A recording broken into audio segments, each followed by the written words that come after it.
Aš tiesiog noriu, būtent galbūt netgi čia tiktų, kad žmonės, reiškia, mums kažką sako, mes net negirdim ar dar kažką.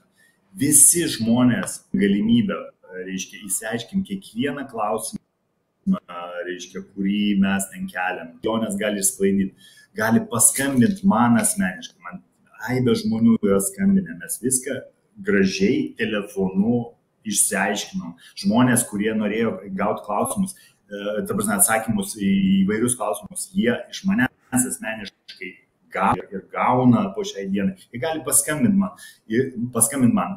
Reiškia, tie žmonės, kurie su mumis eina į Seimą, tai mes mėnesius raginom, ateikit pas mus, reiškia, kandidatuokit į Seimą, savo kandidatūras, siūlykite kitus žmonės. Kai kurie žmonės tai darė, kai kurie žmonės, reiškia, eina su mumis, kurie neišsigando, kurie, reiškia, turi galimybių tą daryti, turi kompetencijos, turi, reiškia, tą daryti. Tai aš nežinau, kokių dar reikia būdų įrodyti žmonėm, kad mes, atstovaujam juos, reiškia,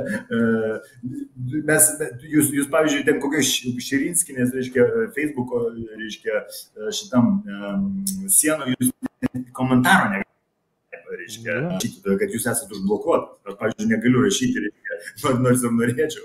Tai jie deklaruoja, kad, reiškia, jie atstovauja, tai tu net nieko negali jiems jokių klausimų užduoti. Visą tai, reiškia, tu turi daryti, nežinau, per aplinkui, per dar kažkur. Todėl, kad jie bijo žmonių, jie bijo diskusijos, bijo tų klausimų. Todėl taip viskas pas mus ir vyksta.